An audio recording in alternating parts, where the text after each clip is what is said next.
cerita yang ada di daerah Kuantan Singuni, yaitu asal mula Danau Buaya Kari.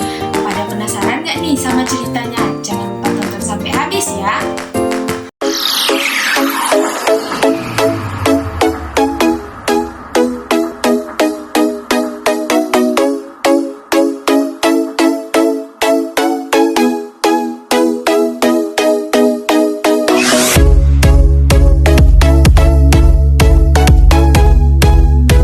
Danau Buaya Kari dimulai saat Tumanggung dan cucunya pergi ke tepi danau.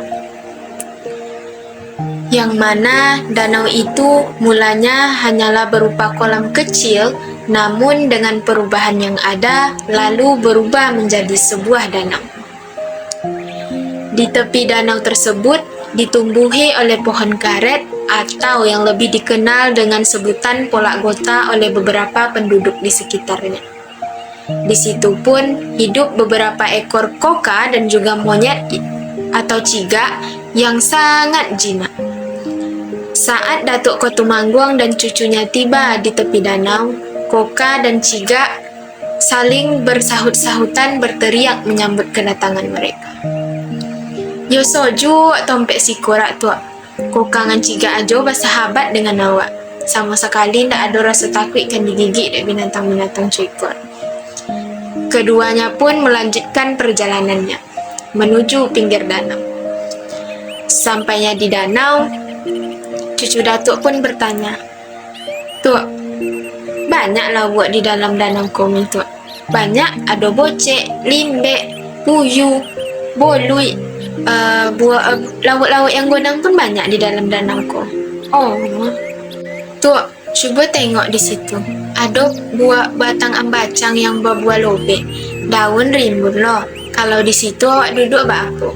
Untung-untung ada yang jatuh ambacang kalau pas awak duduk di situ." Datuk Kotumanggung pun mengangguk setuju dengan saran cucunya. Ada lakaran perahu kecil dekat pohon ambacang tersebut. Buah-buah ambacang yang sudah membusuk pun juga tampak di sekitarnya. Buah lai godang-godang lai lo agak hitam. Biasa yang candoko lai mani macam. Iya itu. Kalau macam tu awak tunggulah si korak tu. Lumayan untuk panggil abi dek awak. Cucu Datuk Kotumanggung pun duduk di atas lakaran perahu yang terterungkup. Sementara itu Datuk Kotumanggung terus berjalan menuju ke arah pinggir danau. Tak lama kemudian ada buah ambacang yang cukup besar jatuh tepat di atas lakaran di samping tempat duduk cucu Datuk Kotumanggung. Seketika pun terbit liur cucu Datuk Kotumanggung saat hidungnya mencium bau ambacang yang begitu harum. Ia pun berteriak memanggil datuknya. "Tuh, ada ambacang yang jatuh. Yo, berapa yang jatuh? Cieknya." Datuk pun bergegas mendekati sang cucu. "Layak ada Datuk bawa pisau." Datuk pun tidak menjawab pertanyaannya. Dikeluarkannya sebuah belati kecil yang terselip di pinggangnya.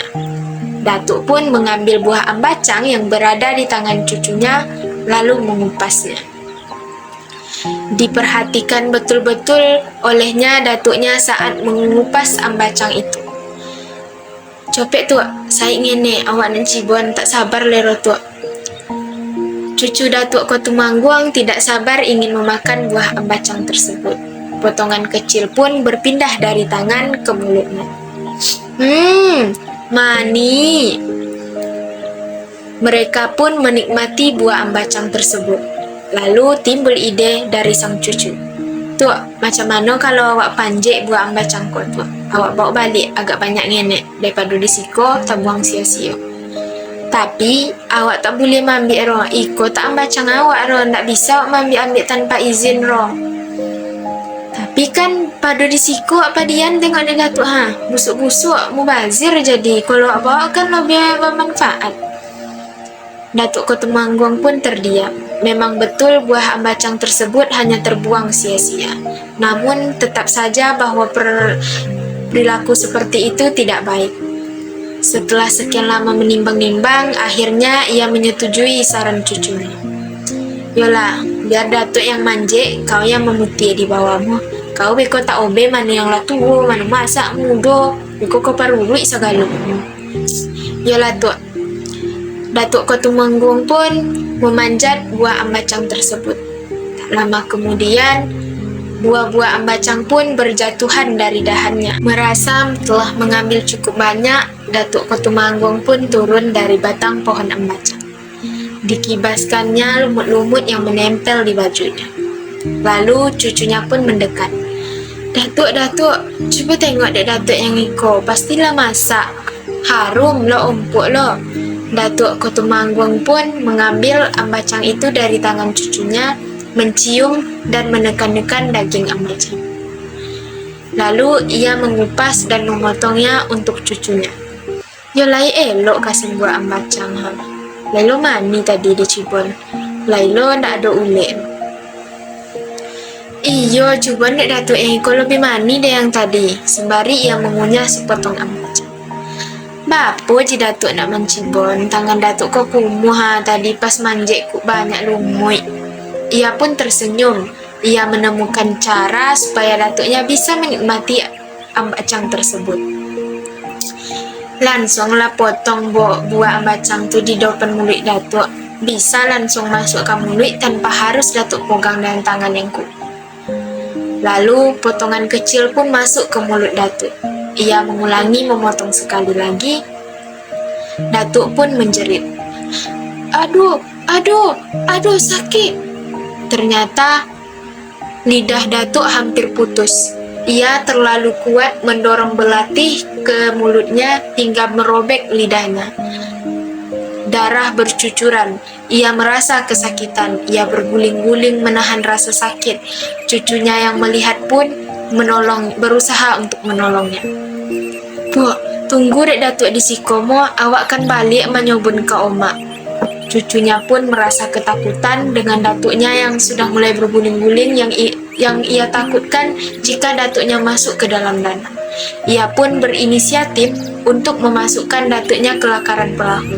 Tepat ketika ia menutup lakaran perahu tersebut, hujan dan petir pun tiba menyambar pada perahu yang ada Datuk Kotamunggung di dalamnya. Lakaran perahu dan Datuk Kotamunggung telah menyatu. Ia berubah menjadi sebuah binatang yang sangat besar, serupa dengan biawak, namun berubah menjadi ringas. Cucu Datuk ketakutan. Ia segera berlari sekencang-kencangnya, meninggalkan Datuk yang sudah tenggelam di dalam danau. Oma! Teriaknya saat kakinya mulai mendekati pondok rumahnya. Orang-orang yang mendengar teriakan tersebut pun berkerumun, ingin mengetahui apa yang telah terjadi. Bek, Datuk tenggelam, Datuk masuk ke danau, Mak. Sambil terisak dan kembali lagi berlari menuju danau yang diikuti oleh emak dan juga orang-orang yang ada di kampung. Setibanya di danau, Datuk, timbul tuh, teriaknya dengan air mata meleleh. Perlahan dari dalam danau muncul Datuk Kotumanggung yang telah menyatu dengan lakaran perahu.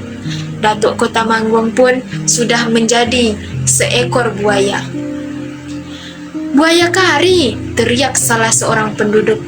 Ya, danau buaya kari, sambut yang lainnya. Mereka takjub dengan menyaksikan perubahan itu. Datuk Kotamanggung yang telah menjadi buaya masuk kembali ke dalam danau. Datuk Kotamunggung pun hidup di dalam danau dan menjadi penunggu danau tersebut. Ia juga menjadi penjaga dari tangan-tangan jahil yang merusak lingkungan sekitarnya. Demikianlah cerita Danau Buaya Kari yang sekarang terdapat di Poruso, Bandar Alai Kari, Kuantan Tengah, Kabupaten Kuantan Singingi.